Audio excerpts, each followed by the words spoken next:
Hello, everyone. Michael Jordan fans are the best. And today we're going to be talking about if Michael Jordan would be greater in today's era, the modern era. But first, before we get into that, let's welcome the panel here. We have Hoop God 23 in his Army shirt right here. How are you doing today, sir? Ah man, happy Father's Day to all the fathers out there. How you guys doing today? I forgot to say Happy Father's Day because I don't even think it's a real holiday, but Oh, that's besides the point. it should be every day, so I'm with you there. And we have AOH here. How are you today, sir? What's up, gentlemen? Happy Father's Day. Yep, and happy Father's Day to everyone as well. But yeah, first things first, Hoop God. Do you think that Michael Jordan would be a better offensive player in today's NBA? So, um, just from my perspective, yes. But however, I don't want to just look at it from my lens. So I'll deduce these factors. So we're taking Michael Jordan in this era with no handshaking. Okay, we're gonna put Michael Jordan in this era with impeccable spacing because he didn't really have a lot of spacing in the 90s. Then we're also going to put him in an era where you don't have the power forward and the center camping out in the lane when you drive the basketball to the rim. So with those three factors right there, I think he would be a significantly better offensive player because now you don't have anybody impeding his progress. You don't. He's afforded more spacing, meaning when he is going up for a shot, he's not being contested because in the 90s he was being contested and was still shooting what 49, 50% from the field, which is amazing. In this era where you really don't even have guys committing to the defensive side, I mean, he's just going to have a field day out there. And then not to mention, there's not a power forward in the center waiting to knock you on your backside when you drive the lane. So yeah, when they ask that question, and I see it on these other shows, they don't go into depth. They'll just make a blanket statement. Oh yeah, Michael Jordan averaged 50, and I'm like, yeah, but can you explain why? I mean, when they just say that, it's like, I mean, it's too easy to rebuttal and say, well, no, he won because this, that, and the fourth. But I'm like, can y'all go into detail? Why would he average 50 points per game or 45 or whatever the case may be? But I'm looking at Michael Jordan's best season, which was what 87, 88, when he was averaging 37 points per game with those defensive rules at play versus today. Yeah, much more offensive player, even better efficiency and a higher scoring rate. Granted on those nights that he gets hot from the field. So to sum it up, he's by far going to be a better offensive player. What do you have to say about it, AOH? You know what Hoop God pointed out is undeniable. These things are obvious. So I'm going to try and make it interesting and look at the word better. His numbers would be better, for record books, for people that buy into LeBron being a GOAT for his longevity stats, then maybe in that case it would be impressive. But it would not have been as enjoyable of a game to watch. And I almost wonder if that would have become a problem for Michael Jordan's personality. I'll explain. So, as Hoop God already mentioned, he was successful driving a lane during a time when the lane was clogged and people were allowed to touch you up. He was successful driving a lane in an era of the big men, shot blockers, people who weren't afraid to get posterized. If you could be successful then driving the lane, then obviously, today's lane looks like someone might as well be signaling an airplane to land in there. It's so open. So let's look at his perimeter game. His fadeaway turnaround jump shot, any of his mid ranges, his faking, his hang time in the air with the mid range. He has that in his arsenal. But let's look at the 3-point game because that's something that has changed significantly. He has gone on record explaining why he didn't really like the 3-point shot. And I like what he said about it because I agree. It kind of takes away from what I thought was great about basketball. But you watch Michael Jordan over his career, and in the off season, he would work on things and he'd come back with a new weapon. He didn't just rely on one thing throughout his career. So, with that in mind, I think it'd be ridiculous to say that Michael Jordan wouldn't develop a 3-point shot if that's what the game demanded. If the other team is going to chuck up 60 pointers a night, and eventually that adds up to just too many offensive points to overcome, you might be like, okay, well, I guess if that's the way that we have to play it. But look at the number of blowouts that we have in today's game. It can't all be about the 3-point shot, but a lot of it is, hey, if one team's hitting their 3-pointers and they're on fire, all the difference in the game. And unfortunately, that doesn't mean that the other team isn't necessarily a good opponent. Their 3-pointers just weren't dropping that night. So you have two good or evenly matched teams blowing each other out back and forth. That's not good. You don't want to see that type of basketball. It was on that night. Now, when you made the game of basketball, about the chess moving down closer to the rim and the ball movement, then you're not going to have those sorts of blowouts if both of the teams are evenly matched.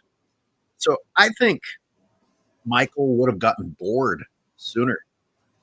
I think he might have retired sooner.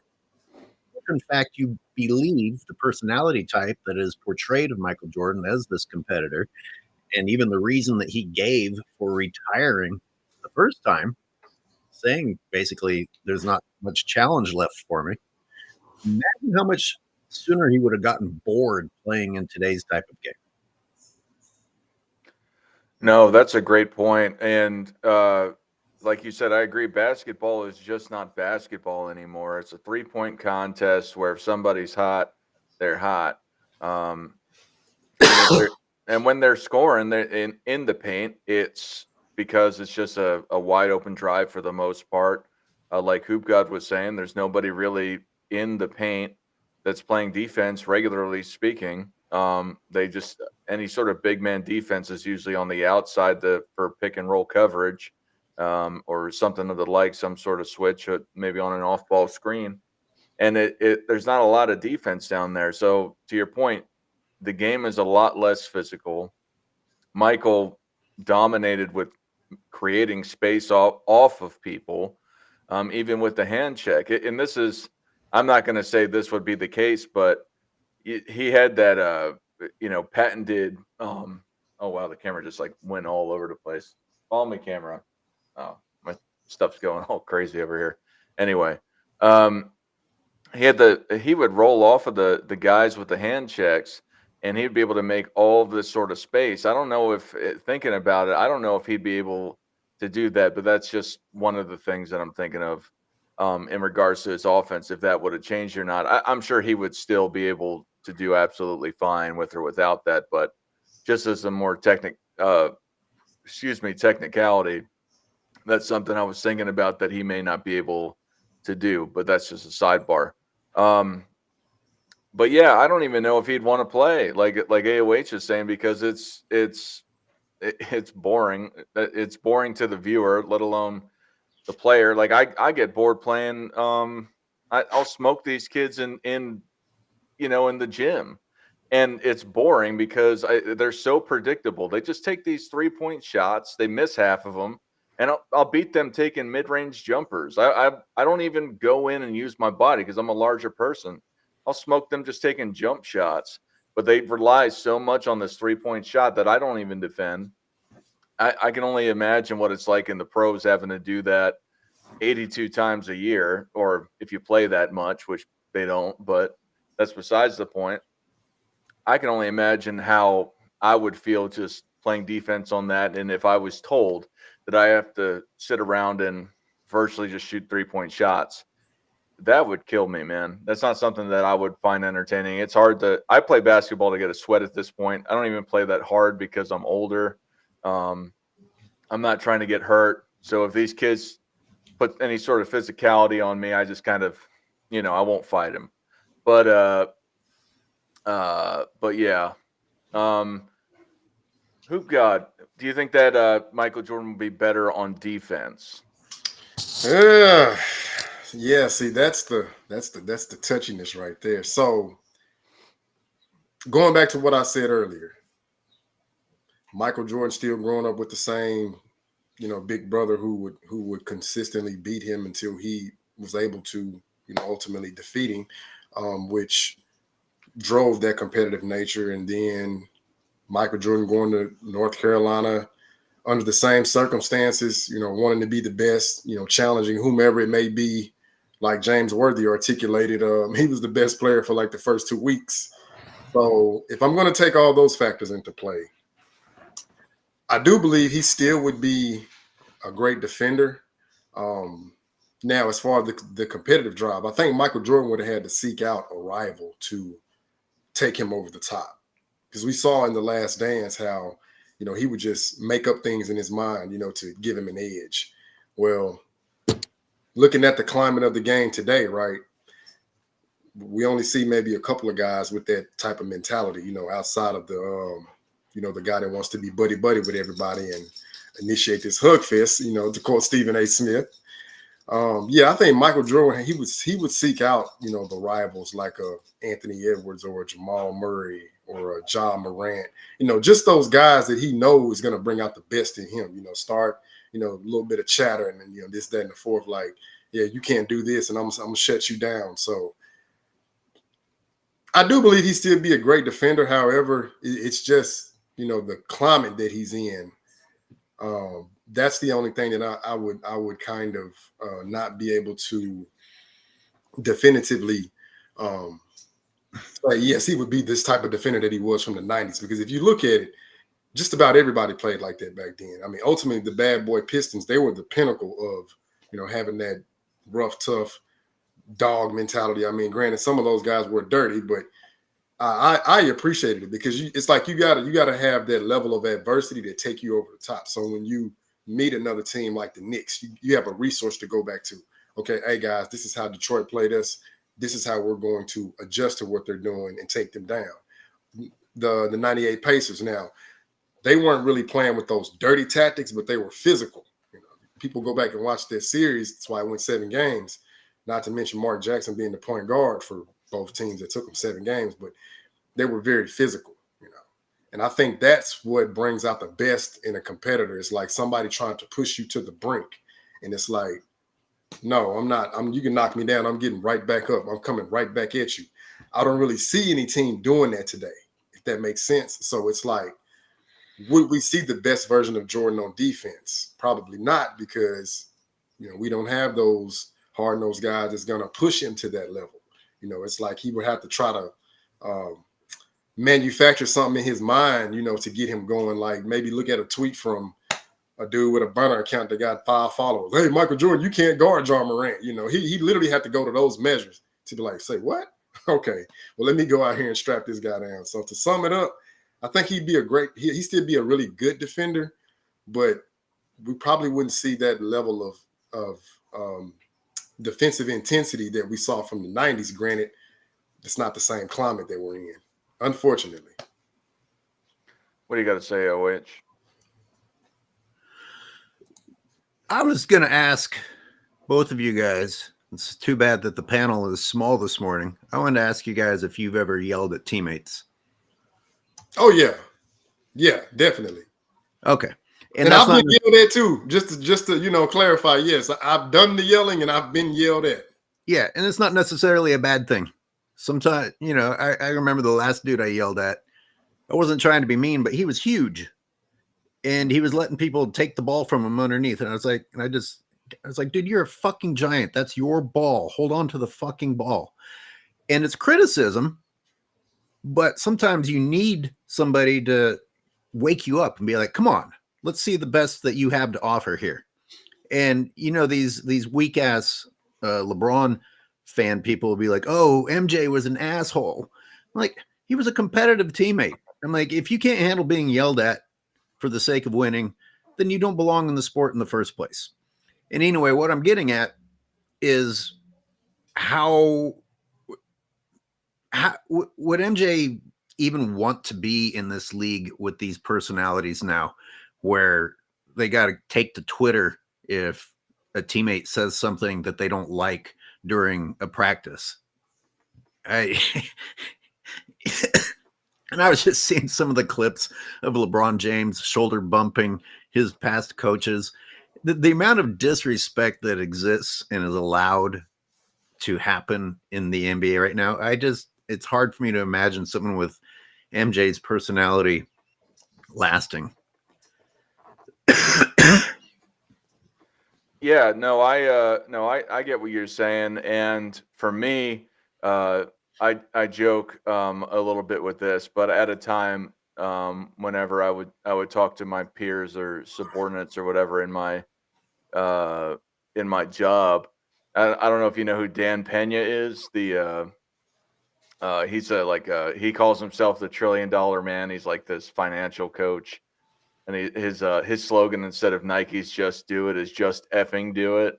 But if you don't know who it is, then it's not going to be as funny. But no, I think that accountability is the word that is often used or is often trying the idea of that is often trying to be portrayed when people are yelling at each other on a team, because it's usually has to do with the game. So if you're yelling at somebody that has nothing to do with whatever you're doing, then that's different versus you need to do better, because the whole purpose of accountability and yelling at people is to say, hey, you're wrong. We know you're wrong. Everyone knows you're wrong. I'm going to point you out and hold you accountable so that you can do better. And to your point, AOH, I think it seems from the outside looking in. I don't play in the NBA, obviously, but it seems like it's lacking because everyone is kind of soft. I mean, in a phrase, they just kind of like skirt around things. God, this camera, man. I move 1 second, it goes all to my trash on this dining room table because I'm still moving in. But but yeah, no, that's distracting. My bad. I'm not trying to derail from this. But yeah, no, I think that just isn't there. And it should be there. I think Michael Jordan excelled in that environment, even if he was the one that was mostly going and pushing it towards other people. I think on both sides of it, I think that if you're holding people accountable, you want to hold yourself more accountable, because most people don't, or I find most people don't like that are in those positions that actually have the wherewithal, they actually have the skills and the talent, and they start holding people accountable. They will hold themselves accountable more. There's a difference between an armchair quarterback and somebody who's an actual quarterback that's doing that to your face. If somebody does that to your face, generally speaking, in my opinion, they're the one. They have to do it themselves, or otherwise there's no power behind it. So, I agree with that. And on the defensive side, I don't know if Jordan would be better. I think that he would be, though. I think that he would be. It would really, again, it would depend on how they wanted to play him. If they don't let him play the way he was good at specifically, I think he would do great either way. But I think those are things that you have to go and consider. Is the times and how they play defense now, because again, with the hand checking and the former illegal defense, those things would be a big factor to it. Well, look at the way that they dribble now. I did a short video on this, and I was like, Michael Jordan would be stealing that shit all the time. Like, he was really fast, and he had those huge hands, and these guys are dribbling this shit up at their shoulder level. Yeah, and I guarantee he would have triple the steals that he currently has to his name. Oh yeah, I co-sign that. Yeah, the way these guys, their lack of fundamental and discipline with the basketball. Oh, yeah, he's gonna garner a lot of steals, easy. Well, and I know it's the NBA, but even with me, like just from when I play, these guys carry the ball every time they dribble too, that adds that split second there. If you have the footwork and you have the distance and you're quick with your hands too, I think that'd be easier because it was happening in the 90s a little bit too, but it's ridiculous nowadays. Like they just carry every dribble, it seems, if they're doing an ISO one-on-one. Now again, it's the NBA. I'm sure the offensive players know not to let guys get in certain positions that they're going to be able to steal. But at the same time, Mike would do that every once in a while and get the steal, in my opinion, because there's times where people don't do the right thing. But yeah, absolutely. I think that it's that aspect of it is terrible. And the game is so much slower in a way, or at least do y'all think the game is slower? I mean, I watch it. Nobody's running. They might pass the ball. They might do pick and rolls, but it seems like nobody's sprinting. I mean, is that something you guys see or? No, but it's interesting that the analysts call it a faster paced game. Yeah.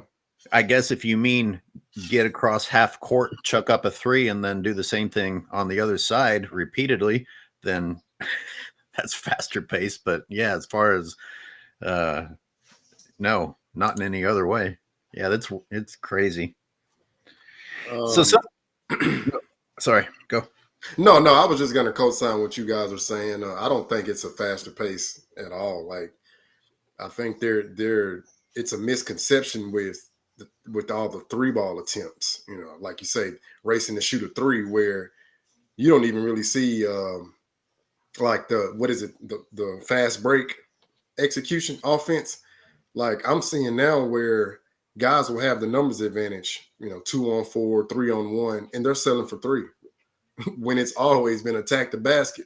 You have to play the numbers. But yeah, I mean, I guess that's what they're trying to misconstrue to the people, because no, I don't believe it's a faster pace. They're just jacking up a bunch of unnecessary three balls. Anyways, you just got a super chat from Alex Lund. It's a 7 and 9 for €11.99. For AOH, love your channel. You're great. Let's say MJ would play today and not be bored. Do you think MJ would be able to develop his true game since the competition is abysmal compared to the 80s and 90s? Yeah, it's interesting. He'd have to go back and play against his brother for the competition and the development. If you need competition in order to become the best version of yourself, then indeed, it may have limited his growth. Of course, as you guys have already said, and MJ has said, he'll find an excuse. He'll make up a motivation, but that's got to get tough season after season if you're not being challenged to even care. I mean, look, he wanted to go on to the next challenge. Baseball was a big challenge for him because he was clearly more gifted naturally for basketball, but maybe he would have done additional sports. Maybe he would have said, maybe, I'll go see if I can try something besides baseball sooner. I don't want to neglect anything this chat said. What else did they say? Oh, I'll pull it up. There you go. Oh, and I just thought of that when I said it at the beginning today. Would he have actually gotten bored? And the more I think about it, he really might have. Bored or disgusted. And someone in the chat said, well, but would he have been, you can't just provide the positives and slap it into today's era. Maybe he wouldn't have had the same personality. Well, I don't know. Now you're just talking philosophical stuff. Do we know how much different his parents would have been? Like, does every generation's parents become less disciplinary? To some extent, maybe. But, we're going down a wormhole trying to talk about whether or not he would have even been raised as the same person. Oh yeah. There's all these what ifs. This is obviously a what if show, but in respect of this subject. But yeah, no, those are all fair points. You go into the twilight zone with these subjects. But AOH, you were going to say something, or you had an idea that you were going to bring up as Hoop God was talking, if you remember. Nah, don't remember. Yeah. I wanted to come back to a point. Dart, I don't know if you or AOH stated this, but it was about the three ball. Now, I do remember Jordan said this right after was it game 2 when he set that record for most threes in a half. They were asking him, they were like, well, Mike, you know, if you're so good at shooting three, you know, how come you don't do it more? And he told him, he said, well, I look at it this way. When you hit one, guess what? You want to hit another one. You hit another one, guess what? You want to take another one. He said, so if you're so busy out here taking these threes, then it's taking you away from what you do best. And he said, I don't even like it, he said, because I get caught up in, you know, when you see one go in, you see another one go in, you want to see more. And said, ultimately, it takes away from my aggression. And which it makes sense because at that time, Michael Jordan could get to literally any spot in that mid-range, rise up and shoot. And he still had a relatively good post game, but he didn't really start to embrace that post game until the second three-peat, you know, even though he had it. But it was like, it made sense because it's like, well, yeah, I mean, if you can get in that mid-range and, you know, rise up and shoot, well, why settle for these long threes when, yeah, that is going to take away from your aggression. And then ultimately, you know, he could get to the basket as well. So it made a lot of sense versus today when it's the complete opposite. It's like they want to shoot all these long threes and then they want to drive the paint second. And when it's supposed to be, the game has always been played inside out. And I believe that's what's taken away from the viewership and I would say the marketing, you know, not to digress too much, but, you know, having to have an in-season tournament and a play-in tournament, like you didn't need this stuff in the 80s and the 90s. Like what's with all these gimmicks now, you know, because again, it's the style of play. Everybody want to shoot the three ball. That's what I wanted to chime in on. And I did mention that at the beginning, I didn't quote him properly because I made it more about what I liked about it. You know, MJ gave his reasons for why he didn't want to be the 3-point shooter, but the reasons he didn't want to be a 3-point shooter is what made the game more fun to watch to me, you know, preventing it from just being a whoever makes the most threes wins. But he got interviewed during halftime during one of those classic all-star games, and they were running their asses off. And someone said, wow, you guys are really going out here. I thought it was going to be a slower game. And MJ says, it'll slow down when we start shooting the 3-pointers when we get tired. And man, does that not say a lot about today's NBA? It's a lazy version of basketball. Like personally, I prefer scoring inside. That's the way that I play. But guess what happens when I get tired? I start chucking up some shit from outside. How tall are you, AOH? 6 even. Okay. Yeah, I know for me, I can't shoot a 3-pointer to save my life, but I've injured my elbow doing Brazilian jiu-jitsu.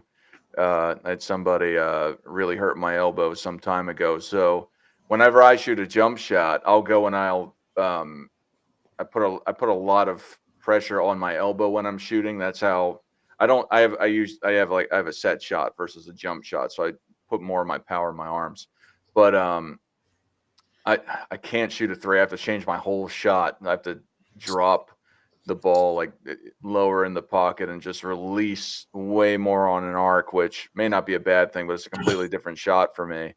But yeah, no, for me, I usually, when I was a kid, I'd go and I would just use my body. I would drop, step, I'd make space that way. I would go and I would do up and unders, all that sort of stuff. But now if I'm going to go play a kid, like an 18-year-old my size, they're going to fight back. So I don't. Wait, do how that big anymore. are you? I'm a little under 6'4", 250. Yeah. So, but now I'm going to be 37 soon.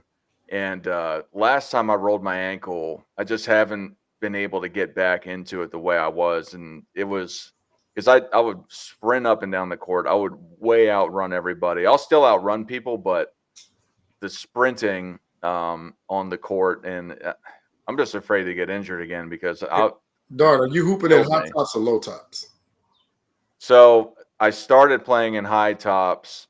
Finally, I like low tops, but I started playing in high tops just so I don't roll my ankle. I was gonna say, yeah, I was gonna say. Now, I tend to like to play in low tops because they feel lighter on my feet. But I would say get you a nice pair of ankle braces to prevent that, because that was something that I dealt with when I was younger, and I didn't like it. So I was like, you know what? Okay, let me tell you what.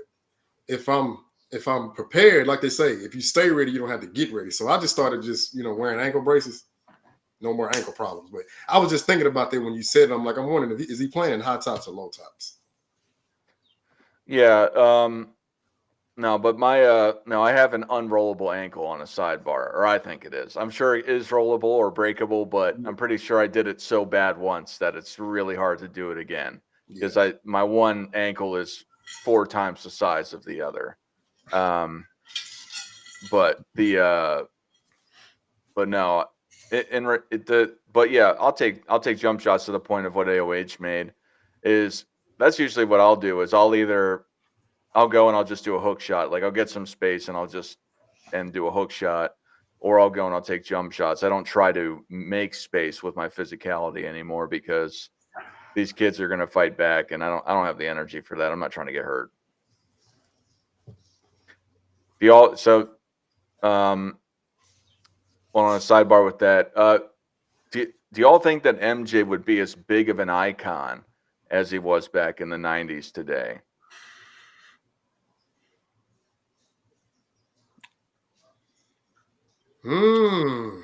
Well, okay. So let me ask this question. Do they find the same? I would say the same blueprint before MJ, like how Nike created this global phenomenon. Like, do they find that, or would it be the same situation where, okay, he doesn't play in the 80s, but he plays in this era, and ultimately Nike, they strike gold, he becomes this worldwide phenomenon, be like Mike, the Gatorade, Hanes, Air Jordans. I mean, what I'm trying to figure out is there going to be a blueprint, or is he going to just take all that energy, all that marketing, and it ultimately transfers to this era with him as well?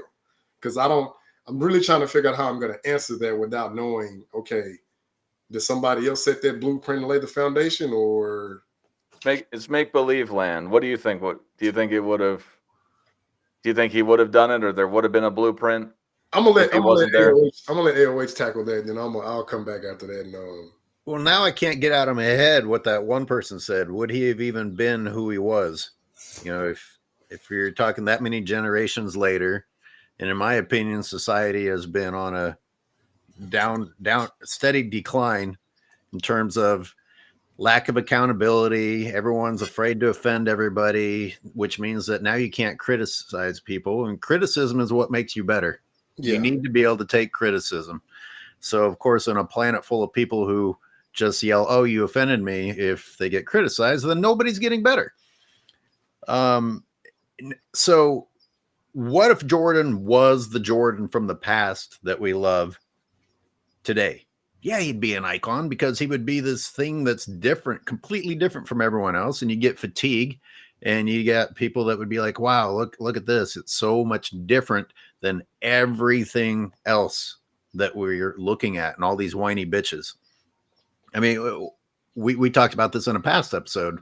One of the reasons that Jordan's legacy is still strong to this day is people's fatigue of what they're looking at now. They're like, oh, wow, people used to just actually compete and overcome back in the day, instead of taking to social media to explain how the refs screwed them over instead of actually playing better. Would Michael Jordan have gotten into the advanced nutrition and whatnot? I'm sure he would have accepted the physical therapy advances. I don't think he would have put down the cigar or the whiskey. He's not going to say, no, you're not telling me how to play, because look at his retirement. He wanted to come in and smash and excel at the time. He was living life for the moment. Like, I'm not going to give up the things that I enjoy in life so that I can play for 20, years, because that is counterintuitive to someone like that who's actually there for the moment and not to try and convince people that he was great because he played for 21 years. Yep. So What's up? I'll go out on the limb and say, yeah, I do believe he still would have been the same global icon, just seeing that what he did in the 90s with no social media. Granted, the criticism or whatever, but still with the mentality that he has, having that competitive nature against his brother, I feel like he would have had enough resources to, go back and say, okay, this is what I need to do to be great.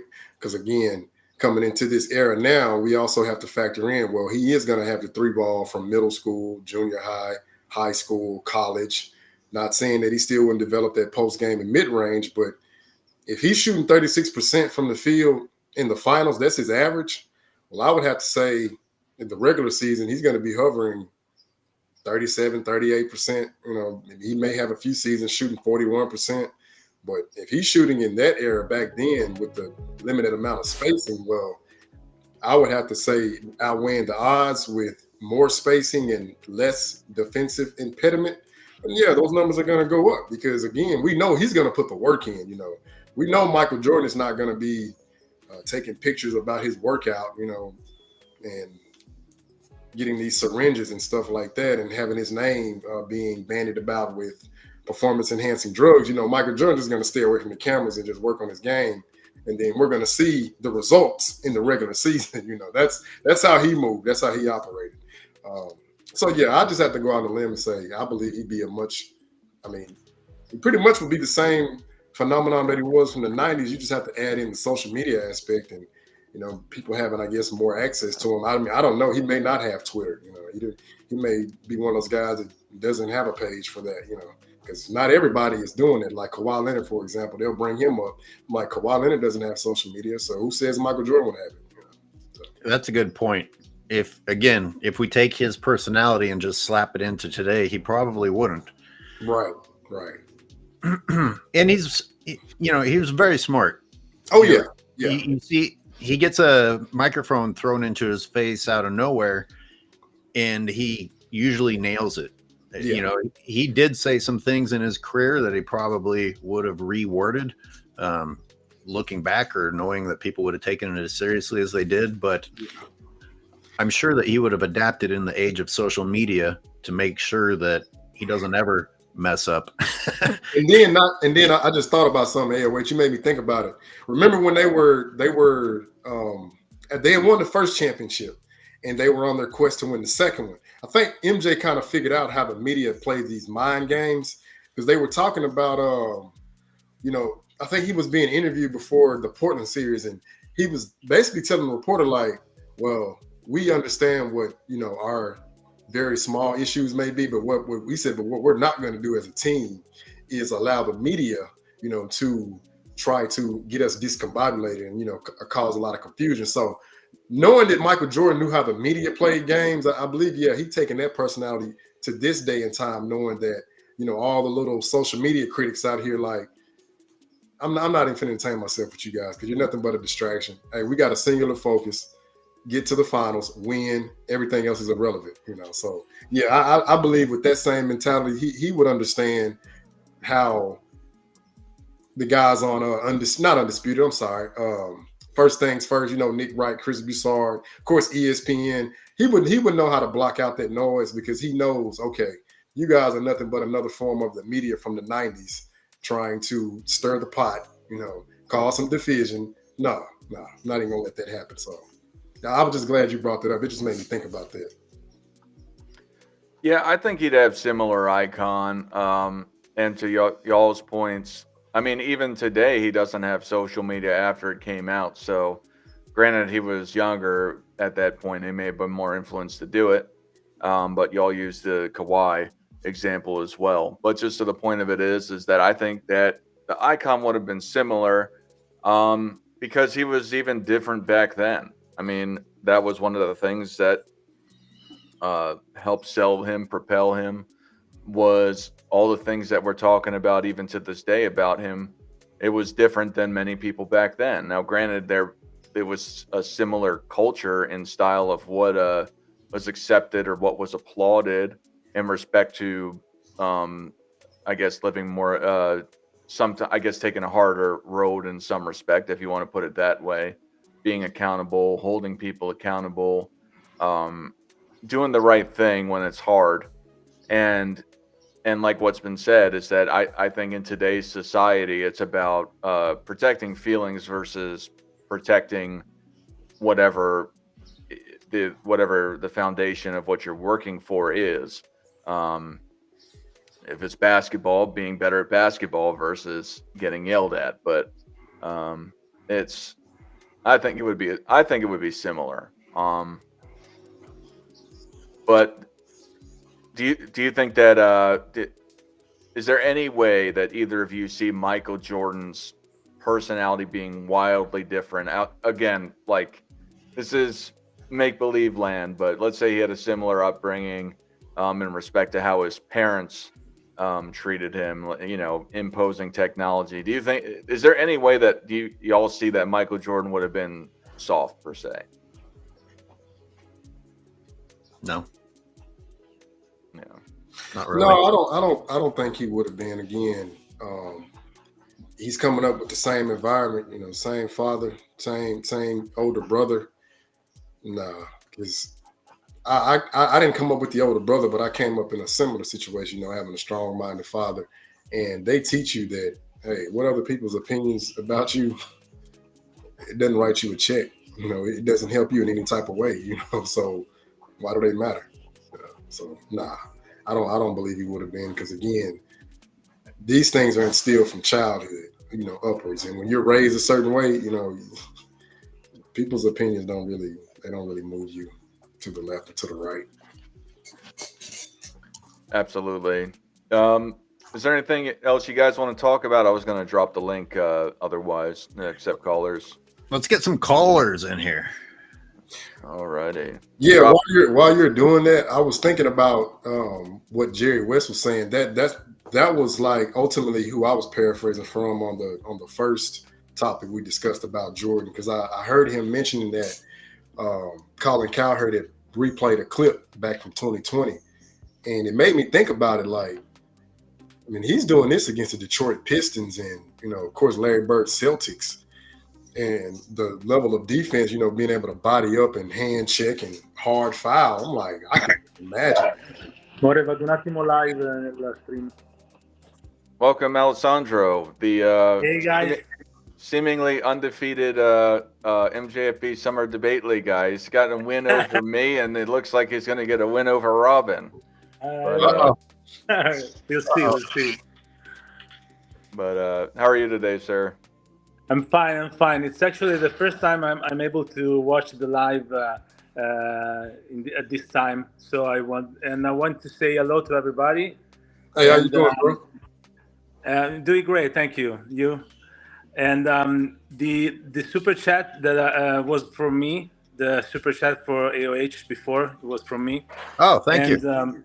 No problem. I love you guys. I love you guys, and you, AOH. I think we are about the same age, I believe, because about when you talk, I feel my age. Okay, and I want to say something. First of all, I want to congratulate you for your videos, in particular the video you made with the comparison between Michael Jordan when he was in the Wizard against the Hornets, compared to LeBron against the Hornets.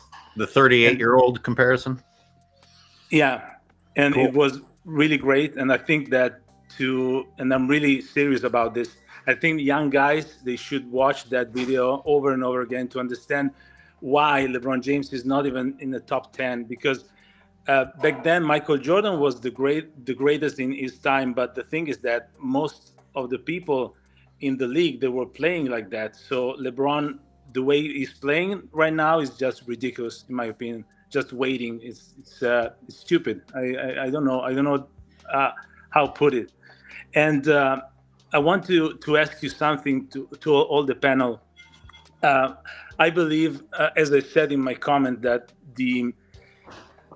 it's something about the the attitude of Michael Jordan that is very different, not just the playing abilities, the technique, and etc. And first of all, I think that one LeBron James maybe technically it could be a great player back in the days, but with his attitude, it wouldn't be. It would maybe do one season and then retire because he couldn't be able to handle with his attitude, I believe. But my question is, do you think that the mentality of Michael Jordan compared to the mentality of today's players, do you think that because let's say Michael Jordan today, it wouldn't be in the 80s and 90s. So today's players, they wouldn't have the opportunity to see Michael Jordan in the 80s and 90s. So his mentality would be like alien today, like something out of this world. I don't know. What do you think about that? At the risk of being redundant, because I think I kind of mentioned that earlier, it would be alien. I don't know how long he would have been able to put up with people who wouldn't take criticism or complain to the coach or complain to social media or I don't know, people that didn't like getting dunked on or having his nuts in their face constantly. I mean, they get offended by all kinds of things. Yeah. And or look, as he said, he's alien. He would get upset if you didn't try to block his shot. It's like, exactly. Like, how many open dunks are you people going to give me? You know, it would take I think it would take offense to that. I think it would be offended. It would be like, okay, you don't think I'm good enough to try to block me? I don't know, right? Yeah. Or why am I even bothering to be here? Exactly. It's so different than LeBron James, who cherry picks, dunks wide open, and then yells into the crowd and flexes while they're losing. Yeah, exactly. He's proud of not being contested. And Jordan whereas Jordan would have been like, what the fuck is this shit? I'm done. Yes, I agree. Yeah, I think that was your second part, how would LeBron do in the 80s essentially? No, I mean, yes, because I heard many times people saying that LeBron would be great even in the 80s and 90s. And I think that maybe, I believe that LeBron James, in my opinion, is like a kind of, not Michael Jordan, but a kind of Karl Malone without a mid-range, because Karl Malone actually had a good mid-range. But because he doesn't have the attitude, because his attitude is like a crybaby attitude. And in the 80s and 90s, that wouldn't cut off. So it's not cut off for that. So maybe physically, okay, but not mentally, not with this attitude. I think with LeBron in the 80s, and now AAU, I think it's been around the organization since the late 1800s, if I'm not mistaken. But it really didn't start ramping up until it was around for these guys. But the AAU culture has really taken over in the last 20, 30 years.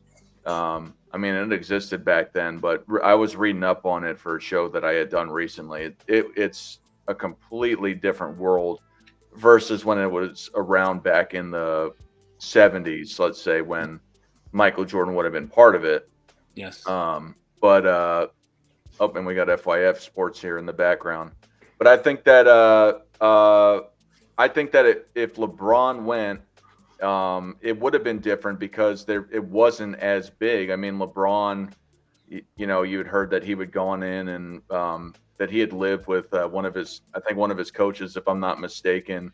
The whole TV thing that was brought about by Michael Jordan. I think he would have been good, but I don't know if all things went the right way. Mm-hmm. But welcome FYF Sports. How are you today, sir? I'm good. I saw you guys talking about it. Yeah, I wanted to hop in, man. My biggest question would be, in these conversations, there's so many players you can make comparisons with, why does the comparisons always fall to comparing to LeBron? That's what I want to know. Because and because I mean, I don't care where people rank LeBron. If you don't think he's great, then why the continued comparisons to Jordan? LeBron can't do this, but Jordan can. LeBron couldn't do this in this era. If he can, if he's not this and that, then why keep comparing? Why don't you just move on to Wilt? Talk about the other players, the Kobe's, just move on to the next. And do you mean us, or do you mean the media in Just, general? no, just in general, just even right now. I just thinking. I'm doing what I'm doing because obviously the media has hitched their wagons to LeBron. They want by constantly comparing LeBron to Jordan to keep him in the conversation that he is at least the second best. And I agree with you. He shouldn't be in that conversation. So I didn't say he shouldn't be in the conversation. That's not what I'm saying. We know the media is always going to pick a player to push for marketing purposes. So we can push the media aside because they have an agenda that's completely different from what we're talking about. The basketball aficionados, the basketball junkies. So we know the media has their own. They're going to push whoever they push for marketing purposes in real basketball conversations. Right. And if we're saying that this is a legitimate basketball conversation, why what do you mean by push? What does that look like? Push. Say that again. What do you mean? It's just media. I mean, obviously media has so every 10, 20, 30 years, they're going to pick a player to push. Whether we like it or not, they're going to push a player. Right now, the WNBA hates the fact that everybody's pushing Caitlin Clark. You can hate it or love it, but they're going to push her.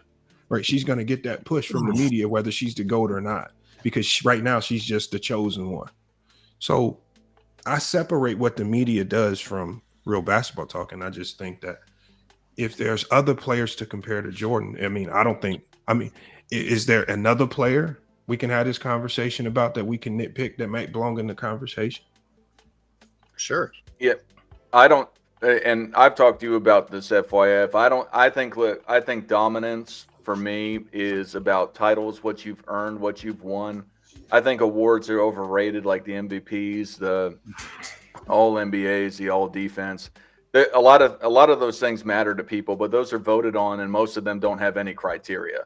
So they're essentially media-based awards, the All Stars. So for me, when I go and I look at the greatest players of all time, I look at the things that they earned, that they won, titles versus awards. So for me, I only talk about LeBron is because the media does. Otherwise, I really don't care about LeBron. I really don't. But that's why I do it.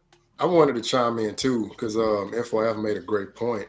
Yeah, we definitely could bring up Kobe Bryant because there's been several times media analysts back then were putting him in the conversation with Jordan. As a matter of fact, Mark Jackson, there's a clip who was speaking very highly of Kobe in comparison to Michael Jordan. I believe it was in the 2008 finals. He analogized it to Muhammad Ali and I believe Joe Frazier. And he was like, nah, no, Customato, that's who it was. And Kobe was like, nah, I'm in that Ali category. So, no, there's been players before LeBron. There's going to be players after LeBron. I believe the problem is, and I'm speaking in general when I say this, is that the people who actually watch the game of basketball, when we look at the measurables, we look at the physical capabilities, it's like he doesn't measure up to Michael Jordan. If we look at LeBron, his style of play to me is more comparison to a Wilt Chamberlain type, Karl Malone's physique, more like a Grant Hill style of play. It's like nothing about LeBron reminds me of Jordan. But again, this is the environment and the climate that we're in. And of course, that's who they want to push to do what? Like you said, I agree, garner the ratings, because the people who don't like Caitlin Clark, I don't think it's basketball related, right? I like Caitlin Clark. I think she's great for the game, just like I like Angel Reese. Like, I don't have any favorites at play because I see beyond the media in their mind games. Like, I know what they're trying to do, and it will work on the people who are easily influenced. But back to this topic at hand here, no, I've never seen LeBron's style of play and said, oh, yeah, that was Jordan-like. Like, nah. Can I ask you one question, Hoopka? This is my question. And I think this is the scary part about these basketball conversations. This is where it gets scary to me. I got Jordan as the GOAT. Jordan did it his own unique way. Jordan did not look like Kareem. Jordan didn't look like Wilt. Right. Jordan didn't look like Bill Russell. He didn't have to look like his predecessors to usurp them. It seems like after Jordan, the only way you can potentially pass Jordan is if you not only duplicate everything that he did, but your game has to mirror his and reflect his, and it has to be better than what he did. You have to be better in the clutch than Jordan. You have to have a better fadeaway jumper. You have to, your game has to mirror Jordan's to usurp Jordan. And I think that's where it gets scary, because I think there's a lot of talent coming into this league and none of it looks like Jordan. And my problem is that none of these guys are ever going to get a fair shot at the top because none of their games mirror Jordan's. And so it's always going to be what you just said. Your game doesn't look like Jordan's. It doesn't look like what I saw. And so you won't give them a fair shot. So how can we give these guys a fair shot when their games look completely different? Style of play is different. What can they potentially do if, let's say, Victor Wembanyama has a hell of a career? What can he do to be the GOAT? Because his game never is going to look like Michael Jordan's. See, I'll counter that one with your own point. You started it by saying that MJ changed how we looked at a GOAT during That's not what I said. That's not what I said. You started by talking about Kareem. Now, No, that's not what I saw said. something new that made us think it differently. There's no way, for me personally, I love seeing a great basketball player. If we saw somebody who played differently and blew our minds, I just can't believe that they're going to say, wow, this is mind-blowing, but it doesn't mirror Jordan. I don't know. I think that's a stretch. But that's exactly what Hoop God just said.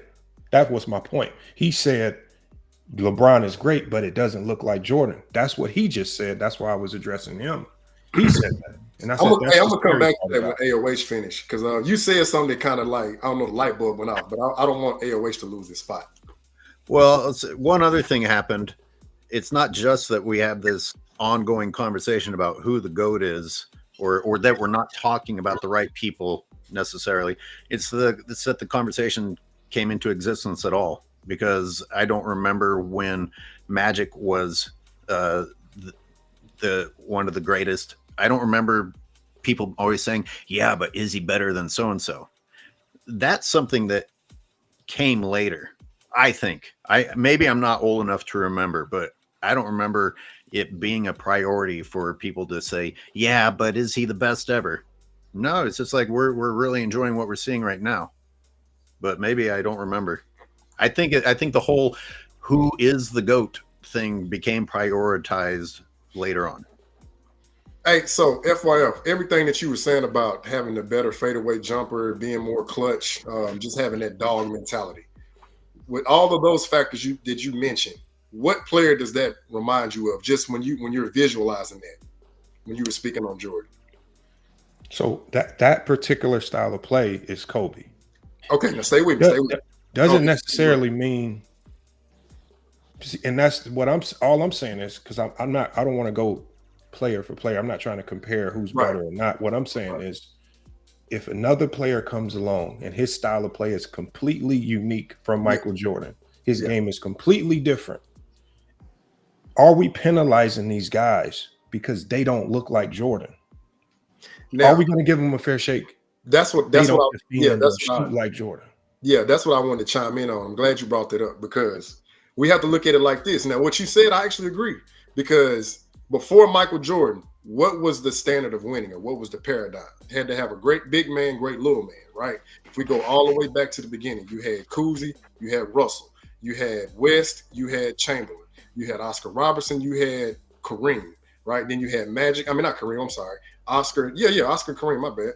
And then you had Magic and Kareem, right? So if we look at all of these different variations, it generally was the same. Great big man, great little man. Well, then Michael Jordan came along, right? Before then, look at the draft. I mean, that even verifies it. Hakeem Olajuwon, Sam Bowie, right? Everybody had to have the great big man. But then Michael Jordan comes along. What happens? He changes the paradigm of winning. Not only did they cater the offense around a wing player, but he was leading the league in scoring and still winning the championships, because that hadn't been done since who? Kareem Abdul-Jabbar. And I seen somebody mention Bird in the comments. Yeah, give Bird his respect too, but he was a front court player. I'm talking about wing players. Before Michael Jordan, no team had catered their offense around a wing player, and then he was the leading scorer and ultimately was the X factor of winning. Now, what you said about Victor, I do believe he could implement a different paradigm, being 7'4", can shoot the three, the best defender, the rim protector, and I mean he's literally an alien. Now, if they can surround him with the requisite pieces, yeah, I do believe Victor could change a paradigm of winning that we could say, okay, well, who are these next big men going to be compared to? Victor Wembanyama, can you shoot the three? Can you handle the rock? And just to throw this in there, I hope he goes to Kareem and learns the hook shot, because you got a 7'4" guy throwing a Kareem hook shot. Who's going to block that? I think that what I'm saying is you immediately went with Victor Wembanyama, saying he can be the next Kareem, or I don't even know if that's what you were trying to say. I don't want to quote you wrong. No, what I'm saying is, how can I want you to think about this. Yeah. And this is where you think outside the box. What can Victor Wembanyama do where at the end of his career you say he passed Michael Jordan, he's the GOAT? I won't necessarily say he'll pass Michael Jordan. No. I'm saying, what do you need to see on his resume when he retires where you say he's the GOAT now? He passed Mike. Yeah, that's what I'm speaking on. I don't necessarily believe he's going to pass Mike, because back to what you said earlier, it's hypothetical. I don't think it'll happen either. I just want you to, if there was a player that had something on their resume when they retired, what does it need to be for you to say, okay, this player passed up Mike? Right. Now, that would be as far as his accomplishments, I'm assuming. So him winning more than 6 championships, the MVP is kind of like Dart said, that doesn't really play a factor to me, because Steve Nash got 2 MVPs, Hakeem and Shaq and Kobe got 1. So I don't really think the MVPs is going to matter, but I do believe he's going to win multiple Defensive Player of the Year.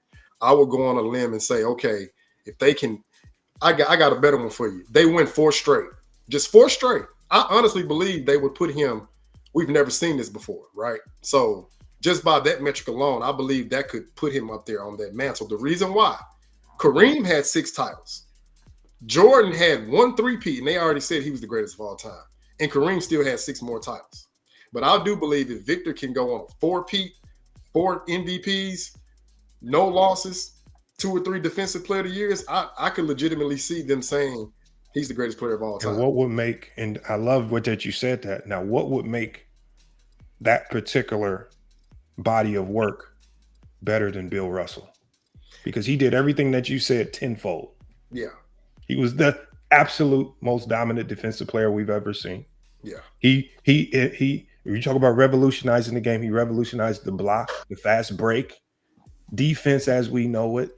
And he won greater than, if you exclude MVPs, with MVPs in his time, far more valuable because the players voted, not the media. Right. So they held more, a little bit more, right? If some of the defensive accolades would have existed, he would have had them all every single year.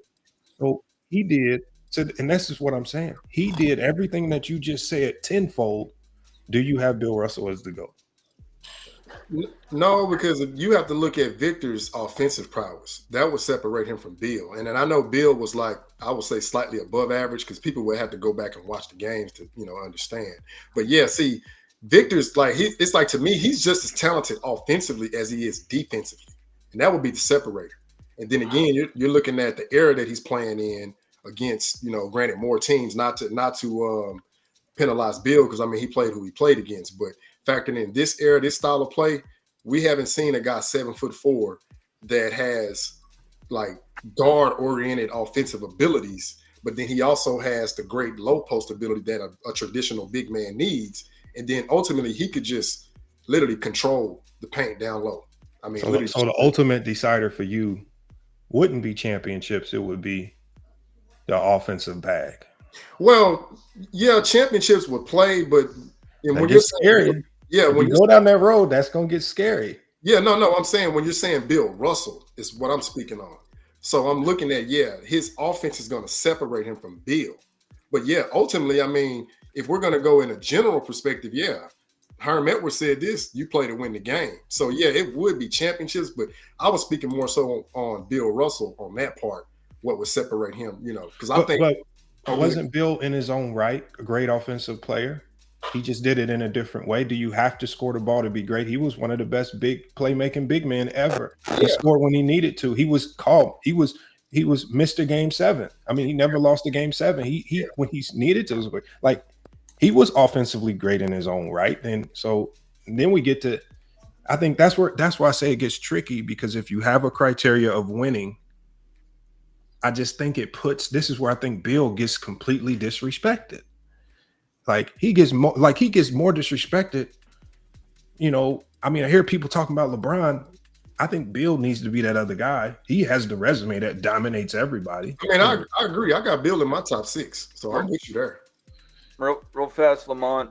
We got this Timeless Youth is here, and we're giving you the floor for a little bit. But I'm sorry about that. No, you're good. I'm just we just got other people waiting. I want to include them as well. But I appreciate your questions, and and to quickly answer, I already said for me it's about titles, about my GOAT criteria, about what you earn and you win. But yeah, I appreciate you calling in. Timeless Youth, are you there? Oh yeah, I'm here, man. What's good, brothers? Man, Timeless Youth has been waiting. Patient. Oh man, hey, it's all good, man. I love good basketball talk, man. I love to talk, but I love to listen as well. Did you have a question for the panel, or? My question is, what would be y'all's favorite moment when Jordan came back from retirement? What year? Like, what would it be? 96, 97, or 98? I know it's a random, but a favorite moment or favorite year playing? What favorite year? Favorite year. Oh. After he came back from retirement. Okay. For me, I would say it was. I guess it'd have to be 98 for me, because at that point I was 11 years old. So it's either that or the Space Jam, because I was a kid when Jordan was out. So it was it's like the golden era for me, when I was conscious enough to remember it going on and follow it, but it was still all super magical. But I'd have to say 98, because I remember it the most. And then he also had the final shot over Russell. It was just all kind of magical and he had a storybook career, in my opinion. I think that really helps his GOAT case. But 98, I'd have to say was that for that reason for me. Yeah, what about you, Hoop God? Yeah, and the Bulls kind of I got to add one thing. The Bulls won 60+ games with Pippen missing some part of the season too. Yeah, I'm gonna be quick because I want the other guys to chime in. It's 96 for me, because again, he had just lost to the Orlando Magic, and people were wondering if he could still come out and get the job done. I mean, the rest is history. All NBA first team, all defensive first team, 72 wins, championship, Finals MVP. Fittingly, he did it on Father's Day, ironically, which is today. So yeah, it'd be 96 for me. Right. I say 96 too, because he won league MVP, he won All-Star Game MVP, and he won Finals MVP. My answer, and he won a scoring title. 96, 96 and 96. I'm sorry, man. Go ahead. We have a delay. The delay always causes that. It's got to be 96 and 95. Even though 95 didn't end well, I remember the excitement of the I'm back line. I was waiting tables. I was in college and I was waiting tables, and the TV above the bar was showing it. And dude, it was really important to people that he came back. And, my college buddies, I was working, I didn't get to see, but they were like, yeah, man, he was making people look like idiots again already. And he was rusty, but he was a different level guy. So it was exciting it was really exciting to have him back. It meant a lot to the NBA. 96 was just a good year for me. In general, I had moved to California. I was enjoying watching. I thought that the Sonics were a pretty likable team, a fun team to watch, and yet you couldn't go wrong with Jordan and the 96 Bulls. So I felt blessed that we had that kind of a finals, and then by 97 and 98 I was rooting against Jordan because I was just felt bad for everybody that he was preventing from getting rings.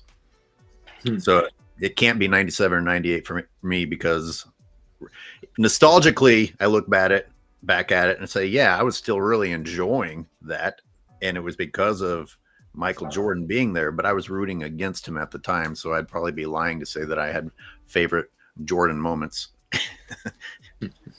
Yeah. Right. What about you, Alessandro? I know from Italy you didn't get to watch a lot of the games live, but I don't.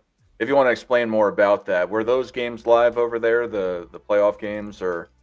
No, they were not live. Well, actually, we had a cable. We have to pay something to watch the. Well, we can watch it. No, we could watch it live, but we have to pay a cable contract to watch it. Actually, two things. I get it now that AOH is much older than me because I was like 16 years old when Michael came back and he was already in college. So he's much older than me. But anyway. How old are you? I'm 1979. Oh, yeah, I am older than you. Okay. I know. I look good. It's hard to tell. Yeah, you look good. Yeah. I'm too white. I have too gray in my hair. So Got a great hair routine. I don't have a gray hair here. No, it's not only the beard for you. And for me was I was a teenager, so I remember the '92 when they went to the Olympics, and then I was crushed when when he retired, and I remember that I was really elated when he got back. It was really a great moment for us in Italy because that's the thing that I'm upset with myself because by saying that stuff with LeBron, I kind of helped the panel to talk about LeBron than Michael. But this is another show, so I'm sorry for that. One thing that I want to say about that is that to me, Michael Jordan shouldn't be even in the top place. I mean, he is in another level. Maybe only people that went through that can understand how big Michael Jordan is. And the thing is that nobody can be compared to him only because the fact that nobody has a line of shoes with his own name. Nobody will ever do that. No LeBron, no one. And it was so huge, Michael Jordan. If you talk to anyone, even here in Italy, and I'm talking from an Italian perspective, if I go out now and I ask to an 80-year-old woman, who is Michael Jordan, she knows who he is. If I ask her who is LeBron James, she doesn't know who LeBron James is, because that's how huge Michael Jordan was. And the thing that, for example, Bill Russell, he won more, and yes, he won more titles. But because we are talking about Michael Jordan being in today's NBA, which is hypothetical. Let's say that Bill Russell was not there, but Will Chamberlain was in the Boston Celtics. If Will Chamberlain was in Boston Celtics instead of Bill Russell, Will Chamberlain would be the GOAT with no question, even behind Michael Jordan. No question about that, because he was the best scorer and he was a great rebounder, was a great defender, and he would have 11 titles. Nobody could top that, in my opinion. I got to pick it back off of that one. Go ahead, brother. This is in my opinion. And the thing that Michael, that's why to me Michael Jordan can be compared to anyone. And the problem is that the media create this illusion of this comparison with LeBron James for the only reason that Michael Jordan retired in 2003, and then LeBron James came in, and I was 24 years old. I remember vividly, and I was really happy. And I said, okay, Michael Jordan is not there anymore. We need another great. That was the feeling I had, and I was 24, 25 years old, and I remember that, and I said, wow, that's great.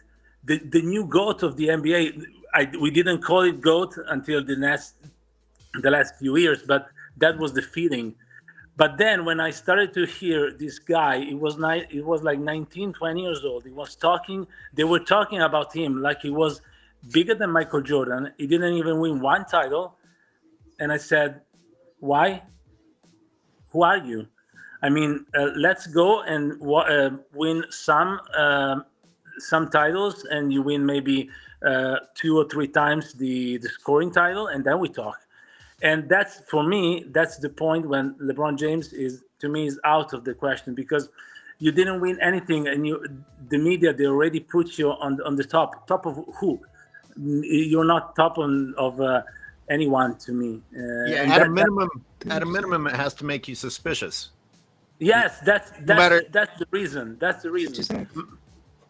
And that's why. So sorry for the confusion about LeBron James. Sorry about that. And I have to say goodbye, guys. Sorry. All right, Alessandro. See you next thanks for time. calling in. Bye, guys. Ciao. The real fast, just to comment on some of what he said. I don't think he actually answered the 96 through 98 question, but I lived in a couple countries in Europe for a while, and it was a similar thing. FYF, what was your favorite 96 to 98? I just don't see how you don't go with 96. It was the funnest year of basketball. Jordan on his revenge tour. Pippen probably might have been the best version. They add one of the craziest personalities in Dennis Rodman. Yeah. You talking about just the best team ever. I mean, you got the best players from internationally, and Luke Longley and Tony Kukoc. You got the best 3-point shooter, best player, best defender, best coach. And then you just literally watch them run through the league, running high school diamond presses on NBA teams. And it's just crazy to see, man, just complete dominance, man. Just one of the funnest years to watch, man. I got a sidebar question for you, because we have this guy Politicus Rex come on here sometimes. Yeah. So would you classify yourself as a basketball fan or not? A basketball fan? Yeah. Would you call yourself a fan? I just consider myself, and I don't want to say a fan, because I think fans are like kind of fanatics, and they kind of, and bias comes in. I just say I'm like a student of the game. I coach, played at a high level, did everything, did everything I could, just continuously studying different coaches, always asking questions. And I would just say a student of the game, and that's it. Yeah. Do you think that Michael Jordan would be better in today's NBA? You would. So when you look at his game, who he was, and I think I was talking to Gilbert Arenas, and he brought up an interesting point that I really pushed back against for a while, and I think he convinced me of it. But I think when you start moving these players around, if you move Jordan up into this era, you have to give him the advancements of this era, the things that help make these players great. And if you give him the resources of this era and you add it to what he was able to do, I think he would be, as far as just an individual player, yes, he would probably be the best individual player. I just think it gets dicey when you talk about the accomplishments, because with all the player mobility, who knows what team you fall on. I think that's where a little bit of the luck comes in, where you get drafted, who you get drafted to, because if you can't retain players, you ain't winning nothing. And with player mobility, it's just hard to say anything. Anybody can run off 2-3 peats in this era. All so right. that's the only thing. But greatness wise, he would be much better than what we saw in the 90s. Yeah, I think we all agree with that. Hey, could I come back on something that FYF was speaking on? Not on this topic, but the previous one. When you said Pippen. Now, I'm not disagreeing with what you said, but I just think physically, I think Pippen was at his best in that first three-peat, and here's why. Because when they ran that Doberman defense, right, you got Pippen that wasn't dealing with the back injuries that he was dealing with, in the second three-peat. And they were literally like capitalizing on people's defensive mishaps, mistakes, and creating like havoc and turnovers in the half court. Now, I think Pippen was more of a playmaker in that half court in that second three-peat, which is I see why you said, Pippen at his best. But when I'm looking at Pippen, just the two-way ability, right? I think it was that 91 to 93.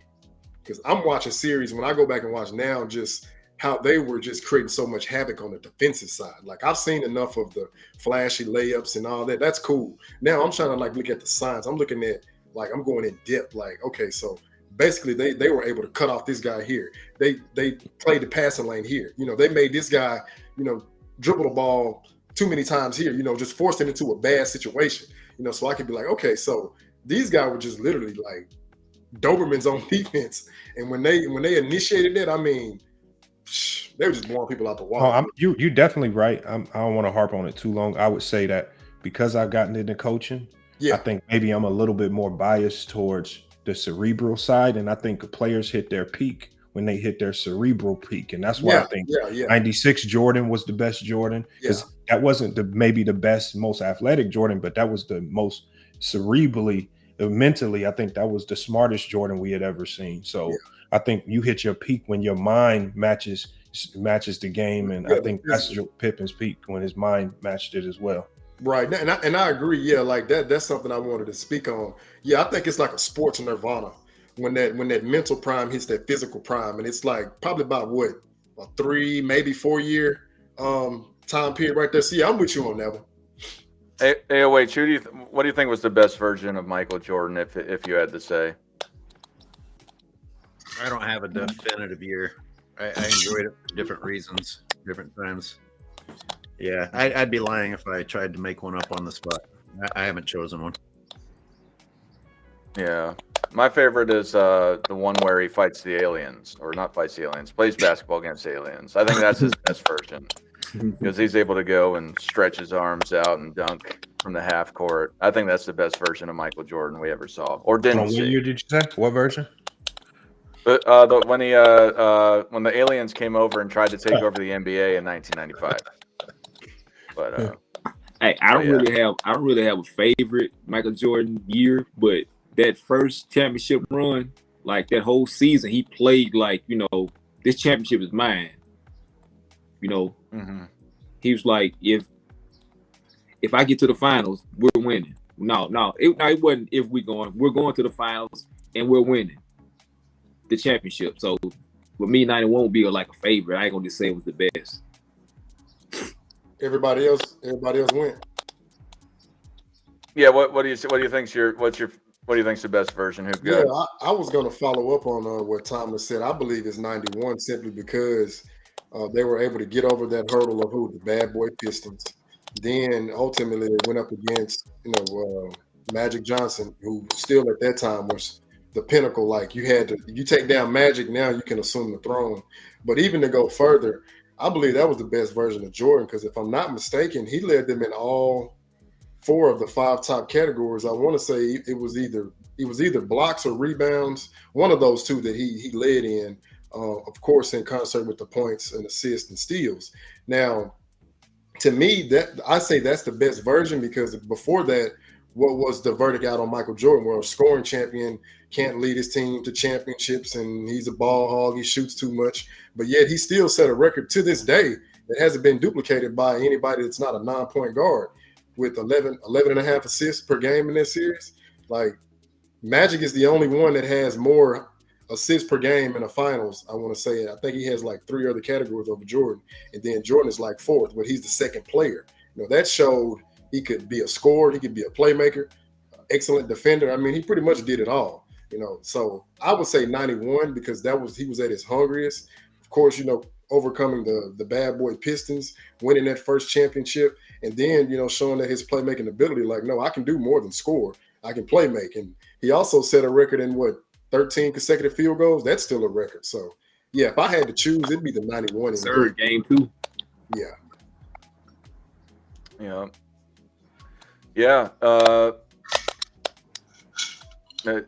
Does anyone have any questions they want to bring up now? I can pull one out my butt, but I figured somebody might want to hold a panel on something. I gotta bounce pretty quick. Okay. Can I ask you a question? This is a question. and I already know the answer. The response I'm going to get. And why does Scottie Pippen not get top 10 consideration? He's in my top 25. I got a lot of pushback from a lot of people, but I get a lot of pushback as well for having him in my top 25 too. I don't understand it, but man, the Pippen. You said top 10 consideration? Yes, top 10 consideration. So I do believe you have to at least be able to get your team to the final. Granted, if you even win or lose. Now, the reason why I'm saying that is because we would have to go back and look. Now, we know, Pippen they call him, the second option of the sock, which I don't think it's a bad thing per se. But I would have to go back and look like, okay, so we got Dirk, he's got 2 title runs as the best player, the lead guy. We got Hakeem Olajuwon. Then we got Jerry West. We got to look at Moses Malone. Like, we have so many guys that we have, okay, these guys were able to get to the finals, right? Now, Pippen, 94, he has his opportunity, right? They get to the second round, but then they get defeated by the New York Knicks. Now, I don't really think it's a bad thing, but it's kind of like the way you go out, right? So you sit on the bench because you're not afforded the game-winning shot. Well, I would have to deduce that you weren't really the guy taking those shots in those moments in practice or any other situation. So my thing is, why would you feel like you need to do that now when Kukoc was the better option, in which he made the shot, right? So I would have to put that factor into the equation. Then I would have to go to 99. All right, you got Hakeem, you got Barkley. All right, they may be, long in the tooth, but you went there for a reason. I'm knowing that it's championships. It doesn't happen. Okay, go to Portland. A 7-game series when they had the Lakers down, and then you as the lead guy got walked down, you still don't get to the final. So I think you have to put those factors into the equation, because you had 3 different scenarios where you were the lead guy, you still didn't get there. Then we have to look at other guys who stayed on one team, essentially got to the finals, may have lost one, won one, or got there and won one and never got there again. So it's like that. To me, we have to acknowledge that, because these guys were able to get there. I think Pippen's style of play is very suitable to a lot of championship teams. However, if you don't get there as the number one guy, then it's kind of like, can we really give him that luxury of top 10 versus the other guys who were able to get there and do it as the lead guy? Hey, wait, first, where did you get that chalice? Did you find it in a cave somewhere? Yeah, I got to get one of those. That's where I got it. Where do you think that Pippen is? For me to answer real quick, I don't think Pippen is near top 10, but I think he's in my fringe top 25. He's last time I did it, I think I had him number 23. But AOH, do you think that he's a top 10? Well, real fast, actually, you got a super chat. I guess we'll do that. $5 US. Larry Bird is similar. Has Michael Jordan and Larry did a lot of things before Michael. How could Michael Jordan go ahead of Larry Bird? If you want to answer that real fast, AOH. And then do you think that Pippen is a top 10 player? Oh, jeez. All right. Pippen top 10.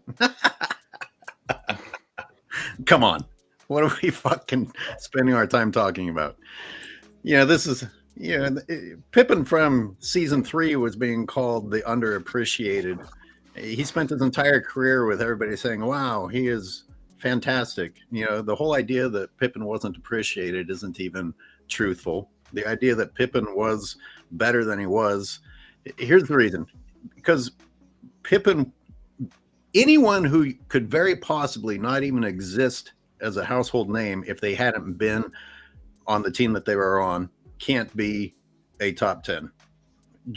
Pippen would not exist in our minds without Jordan. Period. Like LeBron would not exist in our minds if he had not jumped around to places that would carry him.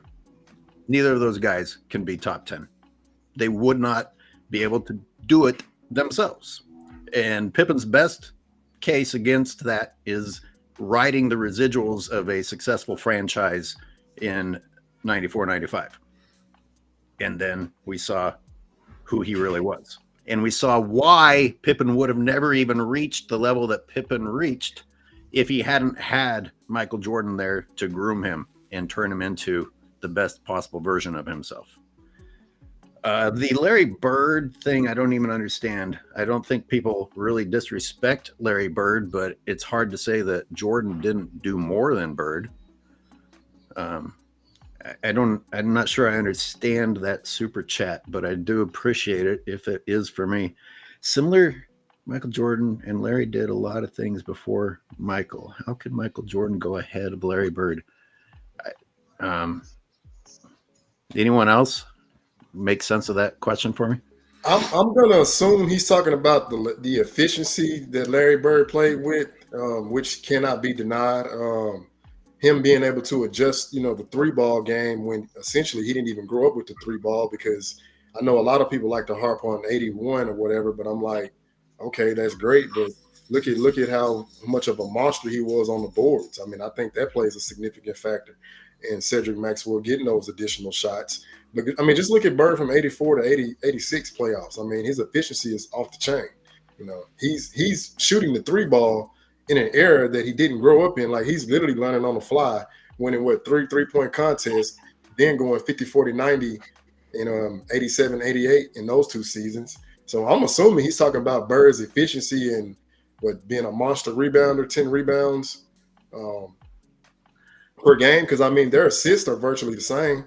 Not Magic, but Bird and Jordan, they both average 6 assists per game for a career. So of course Jordan is more athletic, but again, you got to have the skills and the fundamentals. So I don't really know where he's going with that. I wish he would have went into more detail, because I mean they have some similarities, but ultimately they're diametrically opposite players. I think he was just trying to say that Larry Bird was a very great player. Why are people overlooking Larry Bird?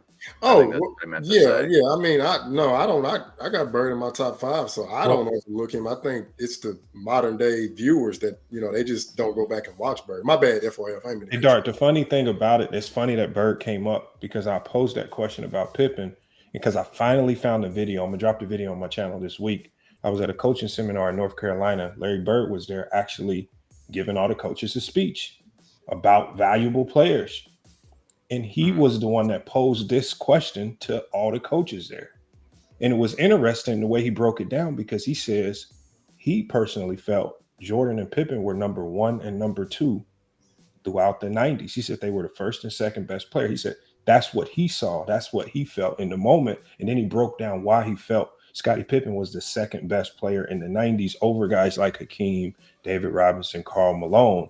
And he was just really talking about how coaches and media fall in love with some of the running total numbers. There's so many things that happen in a basketball game that don't get counted that lead to winning basketball that Pippen did. And so it was actually him that posed the question and opened the door for me to just say, do we, and the overall premise was, do we undervalue Scottie Pippen? Like, when I hear Angry Old Hoops talk about Scottie Pippen, he just makes it seem like he was just a little sidekick, just collecting trophies. And it's just like, was he just a sidekick, or did he have a significant, a significant role? Did those championships, the 6 championships exist without him? And so it was Larry Bird that posed the question. It just, not me. I just thought it would be an interesting talking point. That's all.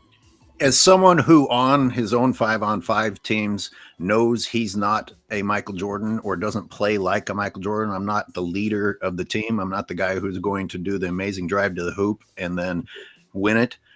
I know that when my success came, it came because of my teammates who allowed me to excel. And that's why I look at a Scottie Pippen differently. I would be closer to a Scottie Pippen. And if I didn't have those teammates that were kicking ass, I wouldn't have had the success that came with being with them. That's the difference. Jordan's success came to teammates where he went. And you put words in my mouth again. I didn't say that he was not a contributor to the team. I am saying if he's not in the right place at the right time, there's a damn good chance you wouldn't have ever even known who he was.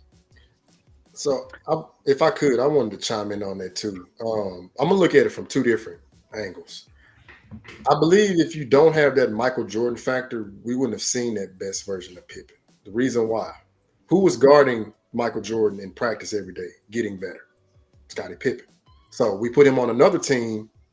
Who's going to drive him to that success, right? Even Pippen said this on The Last Dance. He said Michael Jordan took him to the side and was able to mentor him, elevate his game, speak life into him, and ultimately like played a significant role in the player that he became. Because again, Pippen has to also go out there and execute. But when you're going against a guy who is considered the greatest player ever, best player by far in the 90s, well, you only got two options. I'm gonna take a role from pickup game. When we're shooting to see who gets first ball, sink or swim.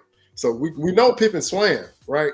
But I would have to say, if we remove that Michael Jordan factor, well, who's going to maximize Pippen and get the best out of him the way MJ did? Because I don't see Pippen being pushed to that limit playing alongside Barkley, playing alongside a Hakeem, playing alongside a Karl Malone or David Robinson or Penny and Shaq. Like I don't see anybody else that would have been able to be like, okay, you guard me. Either you're gonna get better or hey, you're just gonna be a bust. I don't see it. So I would have to say, who's gonna bring that out of Pippen? That would be my only question. Not saying that anybody's wrong, but I would have to know who's gonna get the best out of him the way Jordan did, and then ultimately we seen what the results were.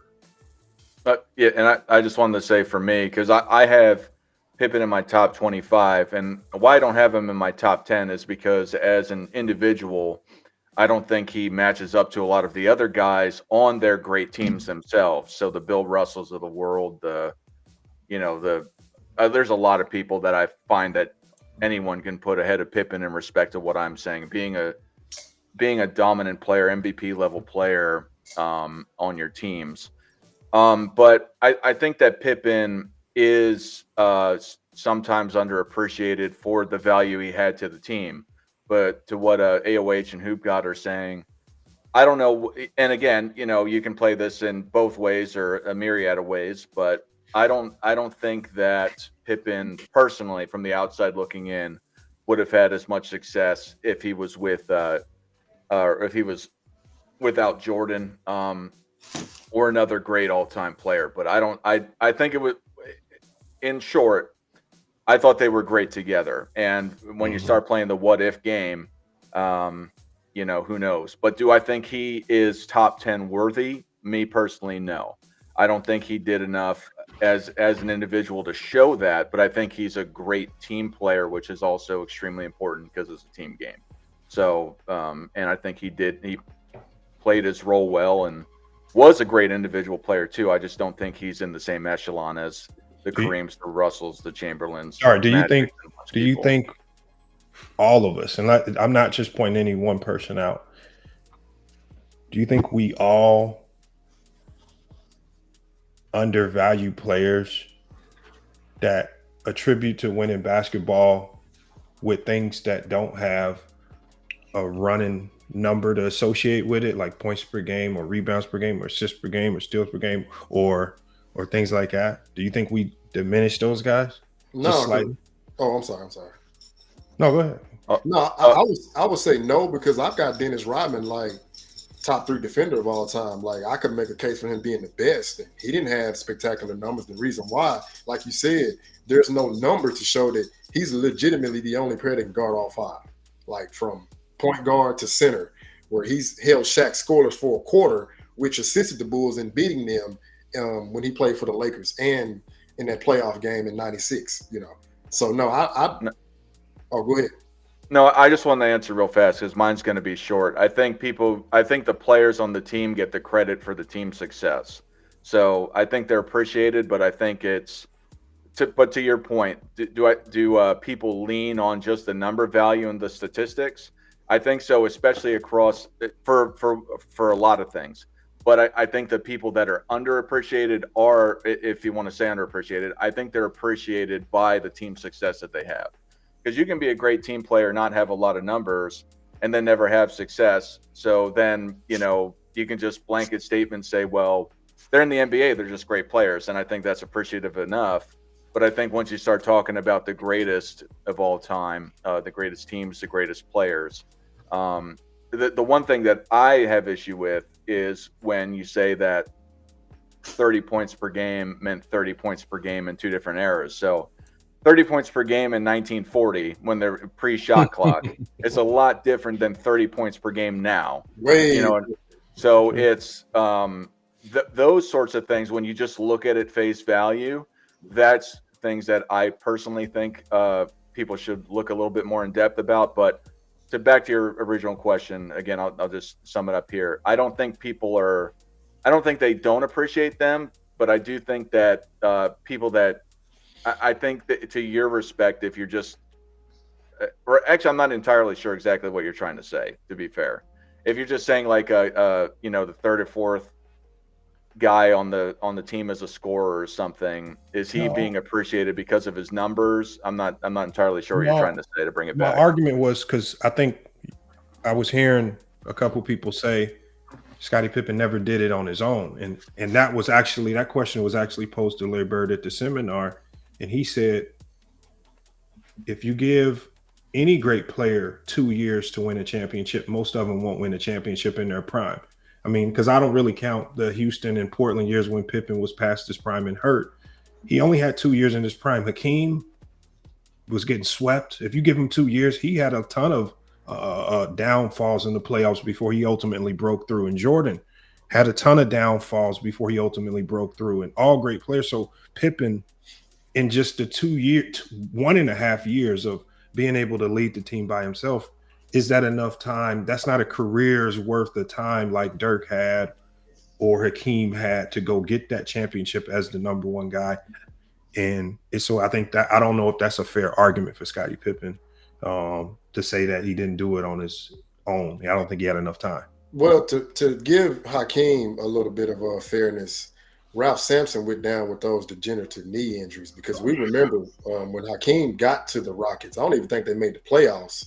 They became playoff team, and then his sophomore season, they were in the finals, knocked out the Magic. I mean, not the Magic, my bad. The Lakers with Magic, Kareem, and Worthy, and then ultimately lost to Bird Celtics in 6. So with the Hakeem factor, we would also have to factor in the Ralph Sampson aspect, because I don't believe they would have been suffering like that. But I mean, hey, injuries, that's a part of it. With Hakeem, where is, and I rarely hear Hakeem get penalized for this, as a teammate, as you know, he was like some of the things he did internally with the team that cost them chemistry, the faking of the injuries, getting suspended. I mean, some of those years I felt like he shot himself in the foot, and it had nothing to do with lack of talent. It was just him kind of shelling up, quitting on the team. Those are the things that people don't talk about with Hakeem. He got suspended twice for faking injuries, right? He didn't like the team organization because he felt like he was getting underpaid. Not to take down Hakeem, but these are some of the things he had to overcome to get to that championship. When he became a Muslim and he kind of changed his life, he became a better teammate. And then we saw them break through.